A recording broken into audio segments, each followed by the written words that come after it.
Hello, everybody, and welcome to Forever Rugby on Forever Sports for today's URC team of the tournament. Something I've been meaning to do for quite a while, and it's been quite an interesting one to try and vote on. Obviously, we've had a couple of extra games for the likes of the Bulls, Stormers, Sharks, and the Lions, for example. Stormers now with 2 extra games, semi-final and quarter-final to look at. And it's been a very long URC season. I think, it's quite difficult because we almost sort of already forgotten what was happening back in, September, October, last year, where we're now sitting in, halfway through May. And so recency bias often plays a very big role when it comes to team of the tournaments. People kind of only remember the last few months. And so it's always an interesting thing to try and do a team of the tournament. And, a useful way of doing it, for example, is to do like team of the weeks every week and then go and look at, which players kind of featured the most, which players were consistently always up within the top best players in the league, on a week-to-week basis in terms of their full season performance. So, this is obviously just my team. I want to know what changes you guys would make. It was quite tricky, quite a few players which were quite difficult to leave out, quite a few players which were very easy to include. And, and just sort of see the balance in terms of how many players from each team does get into my SA team of the URC team of the season. For purposes, I've just used the 4 South African teams, so I didn't look at, for example, like a Dwayne Smith, who obviously is South African, but not playing his rugby in South Africa. I kept it to the 4 South African URC sides. Before we look at the team that I've put together, please do smash like on the video and subscribe to the channel as well. This is the team I have selected. And as you can sort of imagine, quite a few Stormers players in there, a couple of Bulls players in there. I think there's 2 Bulls players in there, 3 Bulls players in there, 3 Lions players in there.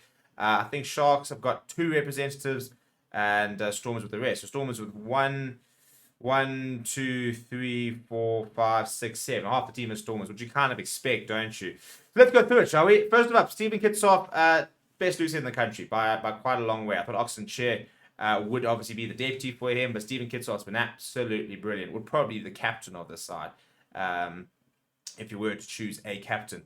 I think that he's been very, very good and gets in there pretty easy. Jan Krobler, the form hooker in the country. I think Joseph Weber has been getting a lot better, but took him a while to get going in the Stormers. It's sort of steadily getting a bit better. Bongi Manambi as well. It's just solid, but I just don't think, as important maybe and as consistent in the URC as Jan Krobler. It was also difficult choosing a lot of the box because they didn't play a lot of the URC.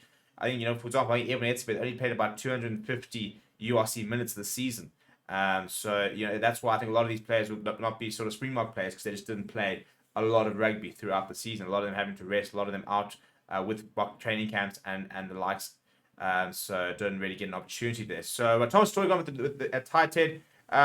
This Frans Maher was obviously, I think, is our best tight head in the country. I thought Asenat and Clavicani had an absolutely brilliant season as well. So I think those two could have very easily have found their way into a team of the tournament. But I think Thomas Toy, played throughout the season, was very consistent for the Sharks. And formed a very good partnership with Oxenshire. In the second row, it was quite tricky. I've gone with Ruben Vermaak at 4 from the Bulls. I think that he's had an absolutely brilliant season. When he came back to the Bulls, we didn't see too much of him at the Lions, so I was very interested to see how he's going to be. But in terms of your traditional enforced type lock, I really do think he's settled into the role. He averages a carry less than every one in every I think it's about 8 or 9 minutes. Gets over the advantage line as well. I think he scored 2 tries so far this season, but very good lethal ball carrier. And I partnered him next to the most underrated lock in the country, Marvin Ori, who, you look at some of his stats, they're ridiculous. He averages a tackle every 5 minutes. One of the top tacklers in the competition, the best line-out operator in the competition as it was probably either him or Grant Krobler, who's been very good as well. Ruan Nokia's had another good season, but I don't think quite the season he had last season. Similar thing to, for example, like an Albert Lowe. I've gone with Marvin Ori because I think he's been so instrumental to the Stormers' success. The loose trio is always tricky, isn't it? Because there are so many good loose forwards in the country. So Chiva Daimani, probably very unlucky not to be in this side. Sika was not just been playing good rugby. Albert Lowe's been decent. Carl Brink's been pretty good.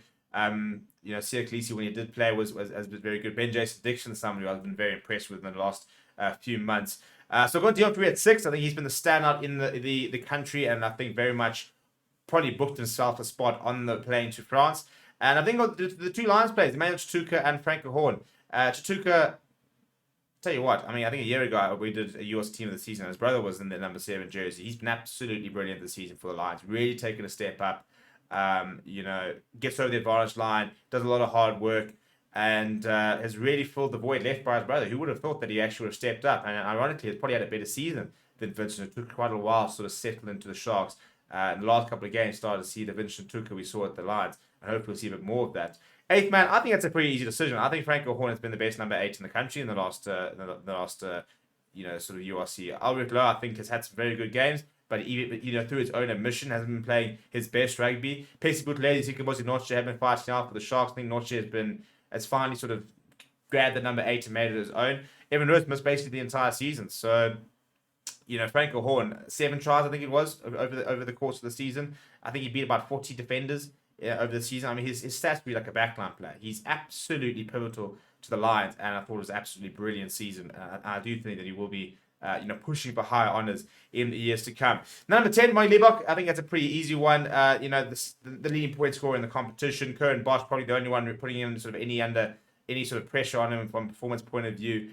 We didn't see the best season. Jordan Henderson was playing really well before getting injured. Johnny Lombard struggled. Jan Goosen, Chris Smith. Chris Smith was playing reasonably well, but then Jan Goosen came back and got benched quite quickly. So Money Buck's pretty easy there. Ed van der Merwe from the Lions. Again, a wing. We talk about how many options we've got a wing. He's another really good one. And for me, what's been so impressive about him is that his defense and his power game, I think, has really come a long way this season. We always knew him as, that fleet-footed, really quick outside back with the scrum cap on. We sort of seen it before.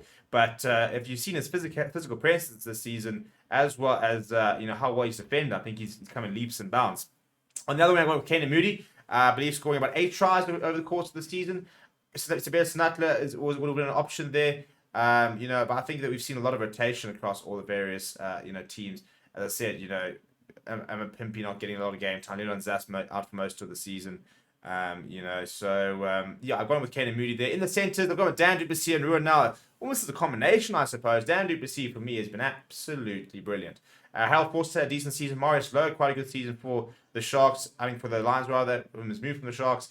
The Sharks, bent up Hawaii. And Ryan Jansen van Rensburg sort of, swapping in and out. We had Murray Costa playing there, but so it didn't really sort of have an extended run, really, at 12. So Dan du Plessis, for me, has been arguably the most improved player in the entire URC for the South African sides. And Ruan Nala, I wouldn't say it was a fantastic season for outside centres in South Africa. The Lions had Henk van Wyk, who was playing brilliant rugby for a couple of months before getting injured and not really featuring. The Bulls cycled through a lot of options, and Steven Khan, Arnold Pooh, Cornel Hendricks, for example, the Sharks as well. Lekanya Ang coming back, playing here and there. Vernon Koch sometimes doing a job at outside centre. Ruan Nala, for me, very, very skillful player, very important to the Stormers. Another good season. 15 was an interesting one. It was Kurt Lawrence knocking down the door there. I've gone with Damien Willemse. I think that he just did more than Kurt Lawrence generally. Scored more points. I think he scored 2 tries fewer, but carries a lot more for the Stormers. And I think that he's far more important to the Stormers. And as a full-back, Kurt Lawrence, I think, is one of those sort of counter-attacking full-backs. But I think Damien Willemse got far more to his game. Did kick the poles a couple of times. Does have a very good kicking game, and defensively, I think absolutely second to none, really. So another very good season for Damien Willemse. I would like to see more Apple Fassi over the course of the tournament. I thought Kieran Hornet had a pretty good season once again for the Lions. He could have very much been pushing for a spot there as well. But that's what I've gone with. Let me know what you think down in the comments below. Please do smash the like on the video. Please do subscribe to the channel as well. Thank you very much for watching. My name is Stephen, and I'll chat to you soon.